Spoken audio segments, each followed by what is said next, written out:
Bonsoir à tous et merci de votre fidélité au programme de la télévision Chekina TVS. C'est l'heure de la principale édition d'information du soir. Au sommaire de ce journal, la Gabon célèbre ce 24 mars la journée mondiale de lutte contre la tuberculose, ce à l'instar de la communauté internationale sur le thème « S'unir pour mettre fin à la tuberculose ». Par ailleurs, la Fédération nationale des associations des personnes handicapées du Gabon et l'agence Attache ont procédé aujourd'hui au lancement officiel d'un programme d'appui à l'insertion et à la réinsertion socio-professionnelle des personnes handicapées. Les détails dans quelques secondes. En ouverture de ce journal, éducation, cela n'est pas, une fois n'est pas à coutume, nous le disons tout à l'heure, avec l'éducation et notamment les élèves de 5e année du complexe scolaire Les Épices Sacrées qui ont planché ce matin sur des épreuves de calcul mental, dictée et problèmes, ce à l'occasion de l'examen blanc de certificat d'études primaires élémentaires CEP. Le point avec Inès Ngungamombo, les images pour la signature de Mosconi Ngonumba. Pendant que les établissements publics sombrent dans un naufrage qui ne dit pas son nom, les établissements privés, quant à eux, mettent les bouchées doubles pour mettre les élèves en classe d'examen dans les conditions adéquates. C'est le cas du complexe scolaire privé Les Épices Sacrées qui a organisé ce matin l'examen blanc du certificat d'études primaires élémentaires qui a rassemblé les candidats des établissements alliés, dont au total 200 candidats ont planché sur les épreuves de dictée, calcul mental et problèmes pour ne citer que celles-là. Quelques élèves ont donné leurs sentiments. Ok. Comment tu as trouvé ça? C'était facile? C'était facile? Maintenant, c'était l'épreuve de calcul. C'est trop bien. Est-ce que tu comprends quand même? Oui. Alors, comment tu as trouvé la première épreuve de dictée? C'était facile. Vraiment très bon. J'ai fait un problème. On ne manque pas de problème. J'ai terminé. J'ai trouvé la Cet examen est en quelque sorte une mise en jambe pour ces apprenants qui ne souhaitent que de l'obtenir. Mais pour y arriver, il faut un investissement personnel, d'où la présence ce jour de toutes les parties prenantes. Non, pour les premières épreuves, en tout cas je peux dire rien à signaler. Les enfants, tout est abordable et ça se passe dans les meilleures conditions. Et là nous sommes à notre 4e épreuve qui est problème. Donc, en fait, quand vous voyez, quand vous constatez vous-même, tout se passe, en tout cas, dans le cadre. Il y a 3 épices sacrées.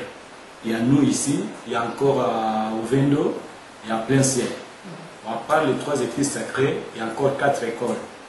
Nous avons la gloire, le réveil, réussite, le réveil, Saint-Exupéry et Pélan.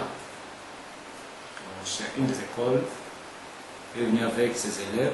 Et les élèves de CMD seulement. Bon, les nombres, actuellement, nous sommes dans les plus de 200. Espérons toutefois que les résultats au sortir de cet examen blanc seront concluants afin de permettre de revoir ce qui doit l'être et améliorer davantage les compétences des potentiels candidats aux examens de fin d'année.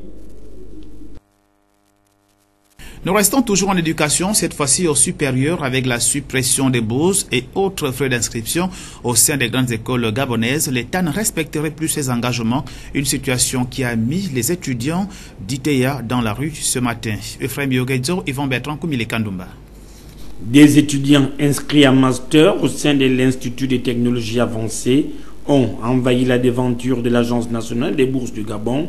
Ils protestent sur la mesure portant suppression de leurs frais d'inscription auxquels s'ajoute la suspension des bourses, une situation qui les met hors des salles de classe pour une longue période tant que l'État gabonais ne s'acquittera pas de cette dette vis-à-vis de l'administration de cette institution. Pour avoir le cœur net, ces étudiants, visiblement en manque de solution, sont allés à la rencontre des responsables de l'Agence nationale des bourses du Gabon. De là, cette rencontre a fini par accoucher d'une souris. À notre arrivée à l'NBG, nous avons constaté que nos bourses et nos frais d'inscription ont été supprimés au niveau du site de l'NBG. C'est pour cela on s'est mobilisé, mes collègues et moi, pour venir au niveau de l'agence. À notre arrivée, nous avons constaté que la dame en question nous a fait comprendre que le budget qui a été alloué n'a pas suffi pour payer les étudiants en master. Donc c'est pour cela que nous sommes arrivés ce matin pour revendiquer nos droits. Dès lundi, nous reviendrons encore ici pour plus d'informations. Plus d'argent dans les caisses du trésor public, dira en substance l'un des responsables de cette entité. Pour cause, cet argent aurait servi à l'attribution des bourses aux nouveaux bacheliers. Vrai ou faux, nul n'en sait davantage. Nous parlons toujours du système éducatif gabonais. Il faut le dire, il est perturbé depuis près de 8 ans déjà aujourd'hui. Et le Premier ministre Emmanuel Essoze Ngondé, sur le plateau de France 24, a annoncé l'entame des négociations avec les syndicats responsables. Ephraim Biogaïzo, image d'archives. La paralysie du système éducatif gabonais ne date pas d'aujourd'hui. C'est le constat que l'on puisse faire depuis l'énième mot d'ordre de grève générale lancé par les syndicats de l'éducation. Mieux encore, le gouvernement de la République est très bien informé des questions qui relèvent de ce domaine bien précis, mais celui-ci fait fi des préoccupations des enseignants qui sont pour la plupart d'ordre pédagogique, l'extension des lycées, la construction des salles de classe, le paiement des primes et autres allocations liées à leurs fonctions. Le dialogue organisé au nord de Libreville, dans la banlieue d'Agondje, il y a 2 ans, lequel avait réuni les membres de la société civile. Un certain nombre de batteries avaient été arrêtées, lesquelles aujourd'hui peinent à prendre forme sur le terrain, comme pour enfoncer le clou sur une situation que l'État peine à trouver les solutions et s'avère incompétent à régler. La CONACYSED est menacée de dissolution et interdite de toute manifestation publique visant à rendre visibles ses actions. Aujourd'hui, certains leaders syndicaux sont considérés à tort ou à raison comme des irresponsables. Pour exemple, les propos tenus par le chef du gouvernement au journal Afrique sur France 24. Il annonce ouvrir une série de négociations, non pas avec la CONACYSED, mais avec les syndicats mallettes, entendus par là, ceux-là qui sont moins représentatifs sur le terrain. Quelle école finalement pour la jeunesse gabonaise? À moins qu'on soit animé d'une envie de nuire, aucune issue ne peut être trouvée à la crise actuelle si les principaux concernés sont aux abonnés absents. Toujours à propos de la grève dans le secteur de l'éducation, constituée en plateforme d'intersyndicale, les centrales syndicales interprofessionnelles des travailleurs ont tenu à s'exprimer sur la suspension des activités de la CONACYSED. C'était au micro de Fabiola Mengueux et devant la caméra d'Yvan Bertrand Koumile Kandoumba. Le Gabon, en devenant membre de l'Organisation internationale du travail, OIT, a pris l'engagement de respecter les principes fondamentaux définis par la Constitution et dans la déclaration de Philadelphie, y compris les principes de la liberté syndicale. Cette adhésion à l'OIT lui impose d'introduire et respecter dans sa législation les principes de la liberté et les conventions qu'il a librement ratifiées, telles que les conventions 87, 98 et 151 sur la liberté syndicale et la protection du droit syndical, sur le droit d'organisation et des négociations collectives et sur les relations de travail dans la fonction publique. Le respect de la liberté syndicale dans le monde est une exigence primordiale et inéluctable pour l'Organisation internationale du travail. En raison de la caractéristique essentielle de sa structure, le tripartisme, et des fonctions capitales que sont appelées à exercer les organisations de travailleurs et d'employeurs en son sein comme dans les États membres, en vertu de sa constitution et de ses instruments. Convaincu que le développement d'organisations libres et indépendantes et la négociation avec l'ensemble des composantes du dialogue social sont indispensables pour permettre à un gouvernement d'affronter les problèmes économiques et sociaux dans un climat apaisé et de les résoudre au mieux des intérêts des travailleurs et de la nation. La récente déclaration de l'OIT relative aux principes et droits fondamentaux au travail adoptée par la Conférence internationale du travail en 1998 déclare que l'ensemble des membres...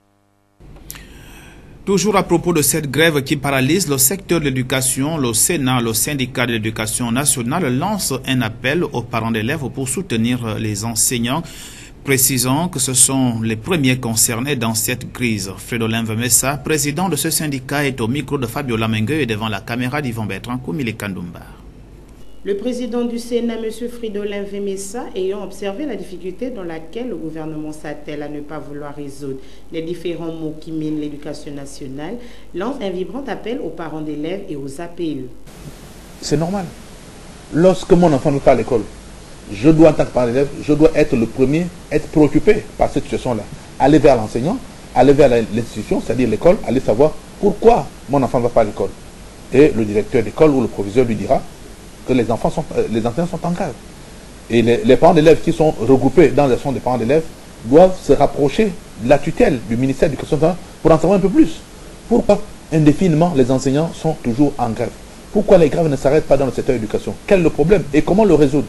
Donc je crois que les parents d'élèves, au lieu de se murer dans un silence coupable, doivent être là à aider à la recherche des solutions de sortie de crise. Parce que les parents d'élèves sont les premiers concernés par la crise parce que les enfants n'apprennent pas. Ça fait depuis des années que les enfants n'apprennent pas, que le niveau scolaire des petits Gabonais baisse au jour le jour.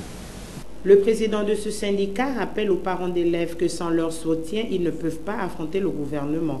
En effet, le mutisme cause un frein aux démarches qu'ils entreprennent pour arriver à un consensus pour qu'à l'avenir, plus de pareils problèmes n'arrivent.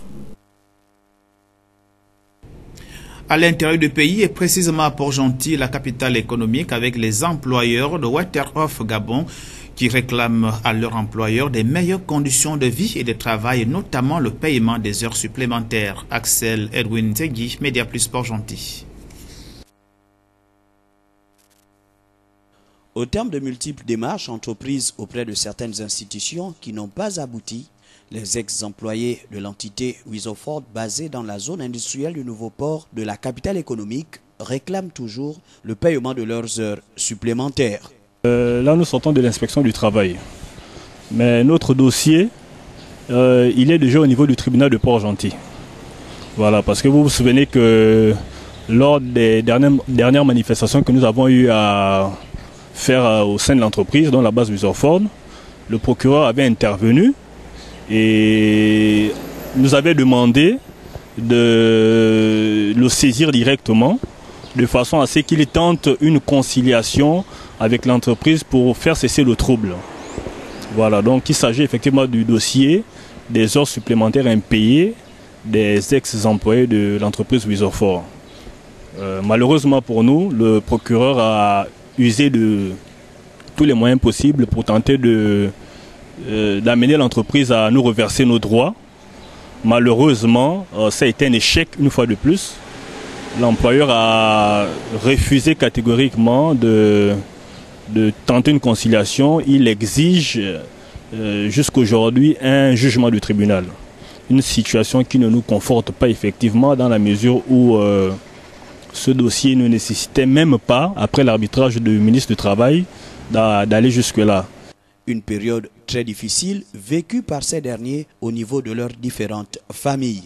Et ce qui est malheureux, c'est que le tribunal est actuellement en grève. Donc nous connaissons des cas de décès parmi nos collègues de travail, aujourd'hui qui sont dans l'incapacité de se soigner. Des cas d'expulsion dans les domiciles. Il y en a que les bailleurs demandent de libérer les maisons, sinon on les fait sortir de force. Donc vraiment, on souhaitait par cette intervention interpeller les autorités de la province. Bon, le montant que nous doit l'entreprise est en réalité à près de 900 millions de francs CFA. Parce qu'en commission, nous sommes tombés pour le moment d'accord sur 3 années. Et ces 3 années donnent 649 millions. Or, la rétroactivité doit se faire sur 5 ans. Donc lorsqu'on fait la somme de la totalité de la somme, on a à peu près 900 millions de francs CFA que l'entreprise nous doit. Ces ex-employés de Wisoford espèrent toujours que des solutions seront trouvées par les plus hautes autorités du Gabon.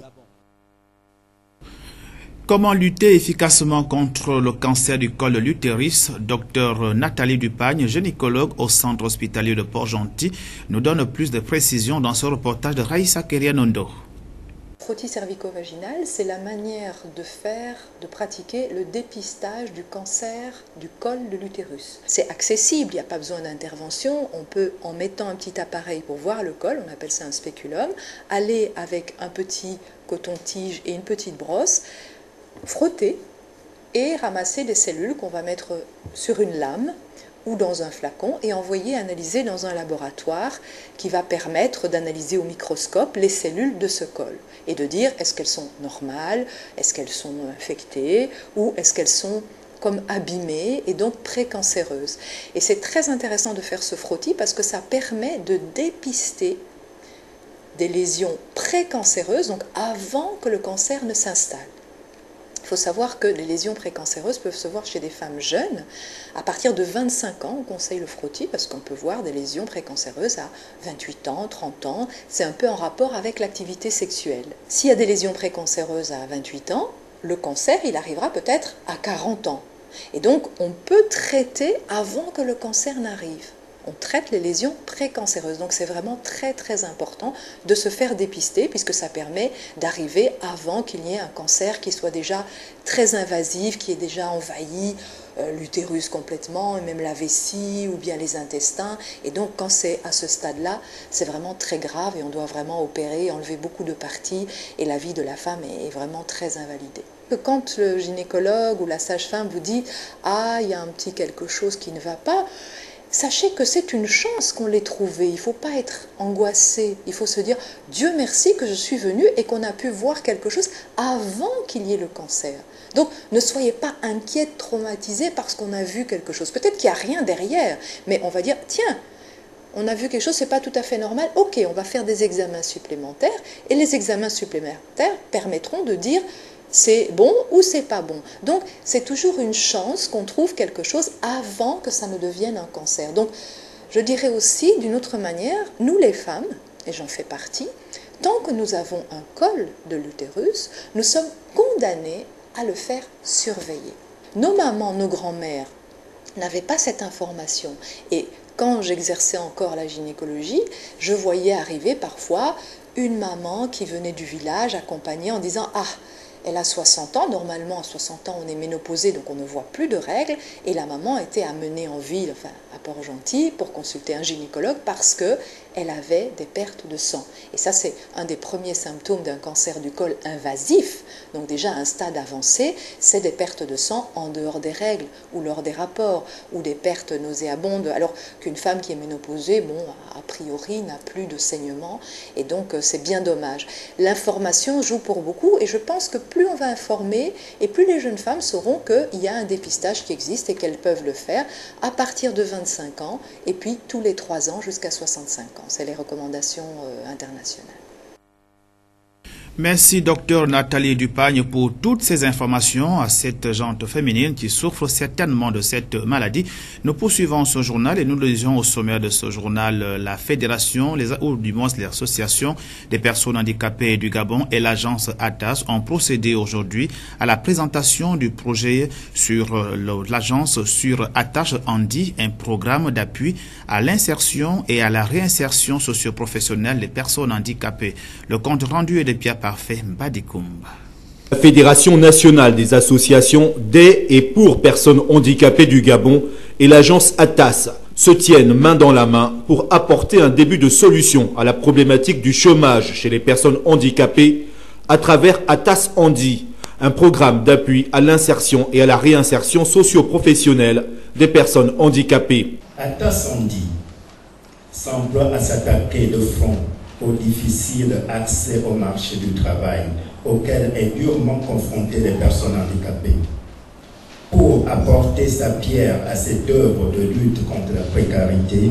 Pour atteindre ces objectifs, ATAS Handi entend organiser des formations professionnalisantes adaptées et des ateliers de formation entrepreneuriale dans plusieurs domaines. Pour le moment, nous allons les former dans 4 domaines: la communication digitale, les responsabilité de la relation client. On parle de M. Boudifil. Ce qu'il faut savoir, c'est que Atas ne démarre pas avec tout type de handicap. Nous démarrons les 2 premières années avec les sourds, les aveugles et les moteurs. Voilà, donc on fait de l'information et de l'orientation ici.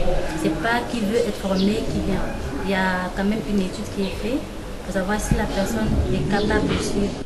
Participant à la cérémonie de lancement de ce programme, Francine Angélé invite toutes les personnes vivant avec un handicap à se rapprocher de l'agence Atas.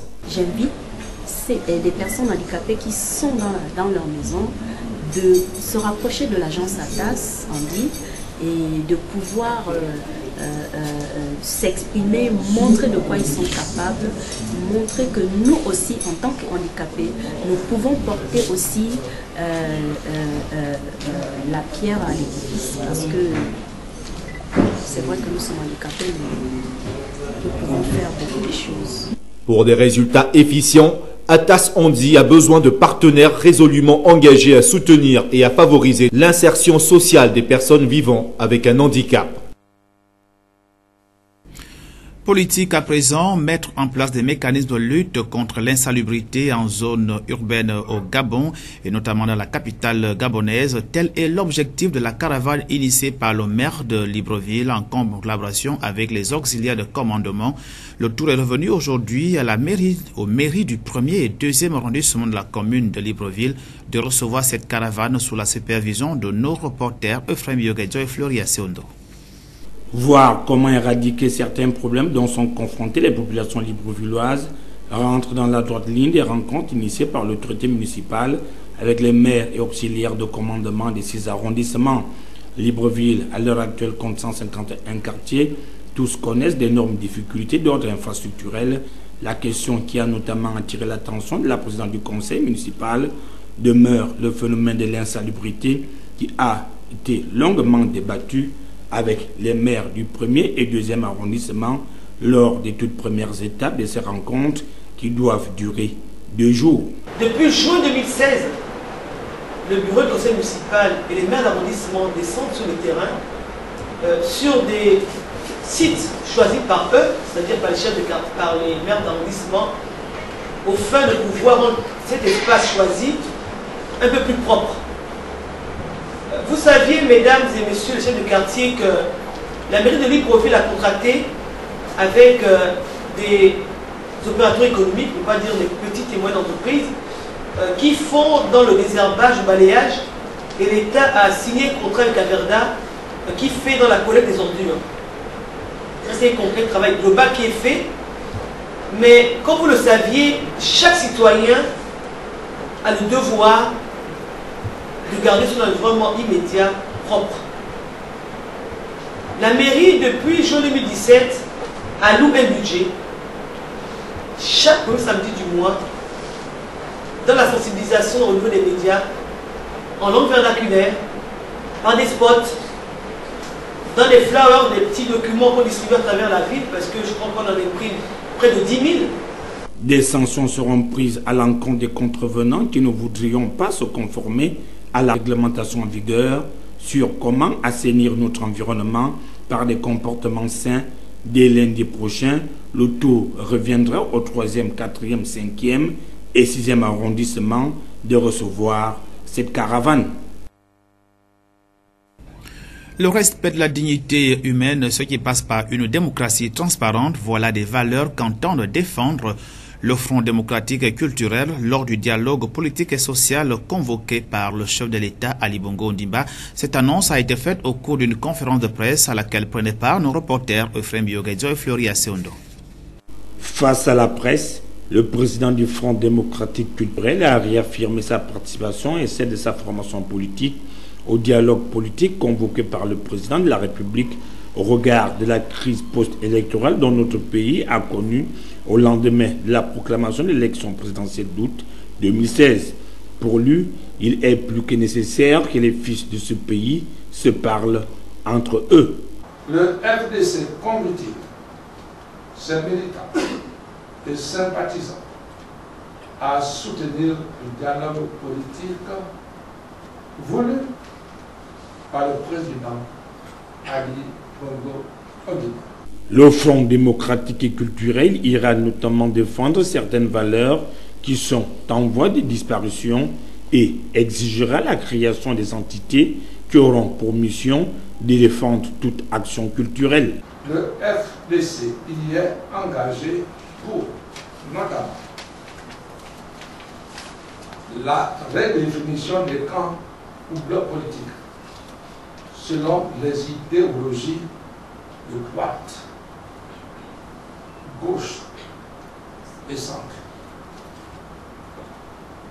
Le respect des fondamentaux sur la liberté de la presse,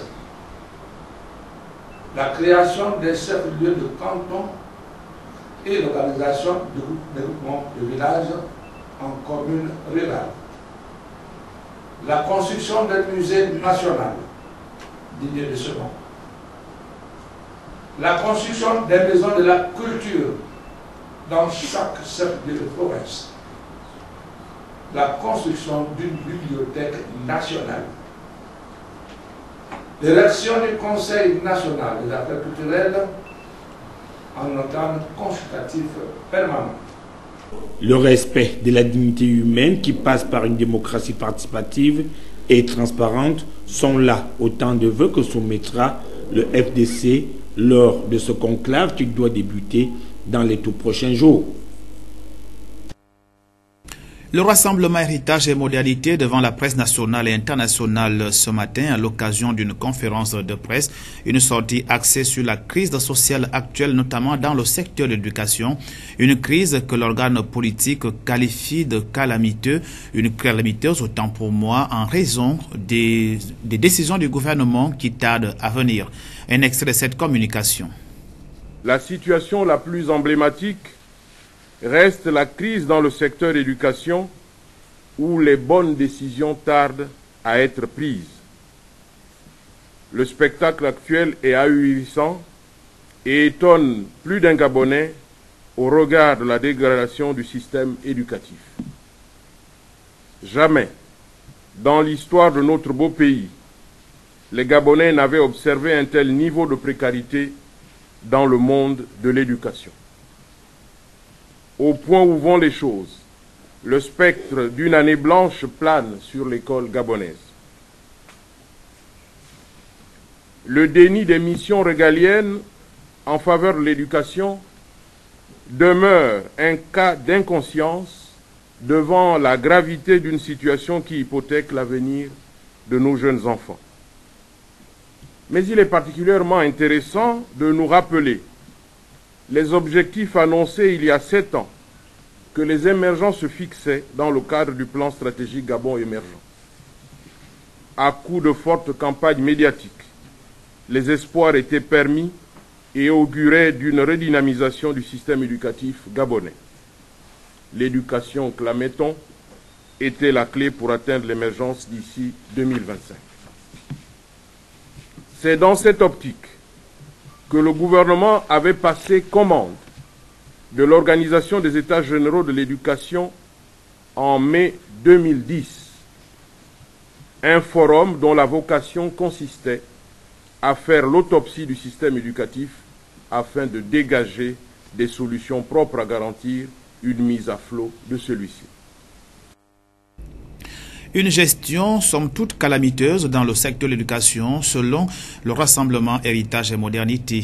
La crise dans le secteur de l'éducation intéresse aussi bien nos confrères de la presse internationale lorsque le Premier ministre, le chef du gouvernement Emmanuel Issot-Senghondé a été reçu sur le plateau de France 24. Le chef du gouvernement a promis d'entamer des négociations dans le secteur. Une information relayée ici par nos confrères de France 24. Écoutez, la situation qui prévaut en ce moment dans l'éducation nationale interpelle le gouvernement. Et nous avons entrepris d'engager des discussions fructueuses avec un certain nombre de syndicats qui s'inscrivent dans une stratégie constructive, une stratégie de proposition de solutions au gouvernement.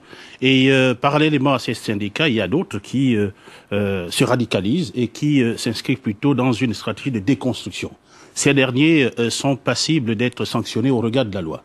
Pour les syndicats qui s'inscrivent dans une approche constructive, le gouvernement est à l'écoute. Nous discutons avec, nous regardons ensemble les propositions qui sont formulées et nous entendons sortir des négociations actuelles avec des propositions de décision qui, je l'espère, vont pouvoir décrisper la situation et remettre les choses en marche. Mais il faut préciser que c'est un peu alarmiste de dire qu'il y a la grève qui frappe, qui mine tout le secteur. Il y a une partie du corps des enseignants syndiqués qui... En tout cas, le principal syndicat de l'éducation nationale est en grève, appelle à la grève, et vous suspendez ces activités parce que vous dites qu'il y a trouble à l'ordre public. Les syndicats, comme tous les acteurs de la société civile, doivent être respectueux des textes législatifs et réglementaires. Lorsqu'un syndicat sort du cadre de son activité légale, ce syndicat... Qu'est-ce que vous leur reprochez concrètement? Parce que ce syndicat parle d'accusations non fondées, évidemment. Mais c'est normal qu'ils le disent, mais il y a des faits avérés qui montrent que ces syndicats se sont illustrés par des actes qui troublent l'ordre public, des actes de violence. Donc il n'y a plus de dialogue pour l'instant avec ce syndicat? Ce syndicat est sanctionné au regard de la loi. Et nous discutons, nous dialoguons avec les autres syndicats qui s'inscrivent dans une démarche constructive. Il est plus intéressant de s'occuper de ceux qui se préoccupent des situations réelles, ceux qui se préoccupent des décisions à prendre, des réformes à engager pour améliorer le secteur de l'éducation, plutôt que de ceux qui s'inscrivent dans une démarche de défiance et de déconstruction de la société. Donc vous nous dites ce soir que la grève est bientôt terminée? Nous sommes en négociation avec les syndicats qui ont une attitude responsable et dès la semaine prochaine, le gouvernement prendra des mesures significatives pour résoudre un ensemble de problèmes et pour donner suite aux revendications qui ont été formulées par les syndicats. C'était là l'entretien entre Emmanuel Issou-Zengondé et nos confrères de France 24. Nous restons toujours hors de nos frontières afin de rendre hommage aux victimes de l'attaque terroriste. Des hautes personnalités issues du monde de la religion et de la politique étaient réunies ce matin à Londres. Un reportage de nos confrères de la presse internationale. Plusieurs dizaines de personnalités, hommes politiques ou encore représentants religieux rassemblés à Trafalgar Square pour rendre hommage aux victimes de l'attaque terroriste de mercredi qui a bouleversé la capitale britannique. Les Londoniens ne seront jamais intimidés par le terrorisme. Ces individus, diaboliques et malades, qui tentent de détruire notre mode de vie, ne réussiront jamais à le faire. Un peu plus tôt dans la journée, le pont de Westminster, où la plupart des victimes ont été touchées, a été rouvert au public. Nombreux sont ceux qui sont venus s'y recueillir, ainsi qu'aux alentours du Parlement, non sans émotion. J'ai déposé des fleurs pour les victimes qui ont été attaquées en raison des valeurs portées par ce pays et ce pourquoi on s'est battu pendant des siècles. Je pense que tout le monde devrait réfléchir à cela et malgré la peur, continuer à vivre comme avant. Une minute de silence a aussi été observée par les deux institutions visées par l'assaillant, Scotland Yard qui a perdu l'un de ses membres et bien sûr le Parlement britannique qui a depuis repris ses travaux. Nous sommes là, comme d'habitude, pour délivrer un message. Nous n'avons pas peur. Notre détermination ne faiblira jamais face au terrorisme. Sur Twitter, la reine Elisabeth II a adressé ses prières aux victimes de l'attaque de Westminster et a salué l'action des forces de sécurité. En sport, Léry Essono, international gabonais de basketball évoluant à Alger en Algérie, nous parle ici de son parcours et de son avenir au sein de la formation gabonaise de basketball actuellement en compétition à Yaoundé au Cameroun dans le cadre de l'Afro-Basket 2017. Pour le moment, on ne sait pas encore où ça va tomber. Donc. Vous êtes encore sous contrat, moi. Je fais ma dernière année du contrat là, actuellement. Si ça pourrait tomber ailleurs, on ne sait jamais, mais bon. On essaie toujours de se donner à fond et puis on verra ce que l'avenir il adviendra. Voilà, vous visez toujours l'Afrique ou bien traverser la Méditerranée? Bon, il faut dire que le sport maintenant se développe un peu partout. En Europe, le sport se développe comme d'habitude. En Afrique aussi, il commence à se développer et il serait très, très plaisant pour moi de jouer par exemple en Angola ou dans les pays africains parce qu'on a tendance à s'expatrier pour pouvoir vivre du sport que nous aimons, pour pouvoir nous exprimer. Et c'est toujours regrettable parce que les talents partent de l'Afrique pour se développer à l'étranger. Et c'est le sport à l'étranger que nous développons. Et le sport en Afrique reste au même niveau, on n'évolue pas.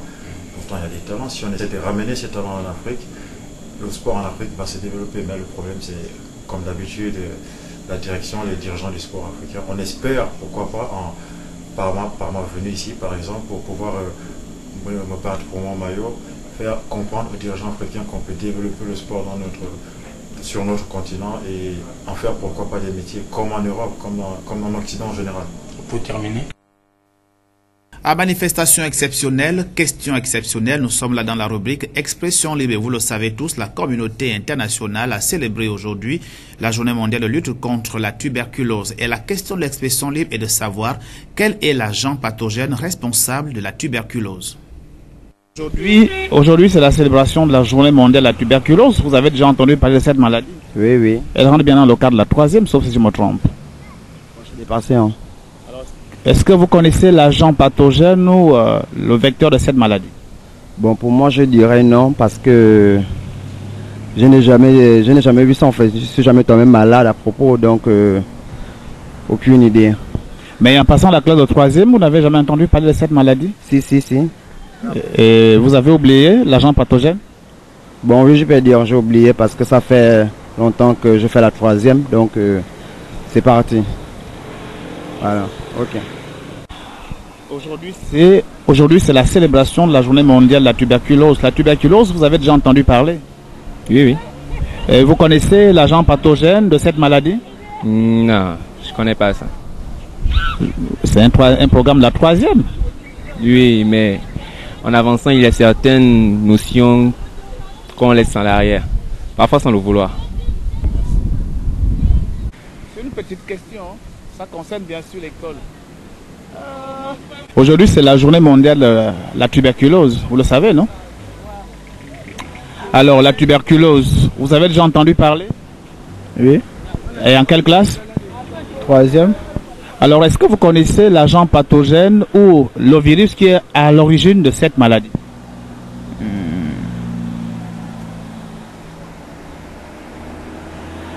Ah, je ne sais pas. Ça ne me revient pas. Mondiale, la tuberculose. La tuberculose, vous avez déjà entendu parler? Oui, bien sûr. Est-ce que vous vous souvenez encore de l'agent pathogène ou le virus responsable de cette maladie? Pas du tout. Complètement oublié. Vous êtes en classe de 3e? Oui, je suis en 3e. Vous avez déjà entendu parler de la tuberculose? Oui, la tuberculose, oui, j'ai entendu parler de ça. Vous vous souvenez encore de l'agent pathogène ou le virus responsable de cette maladie? Bon, la tuberculose, c'est une maladie. C'est une maladie. C'est pas.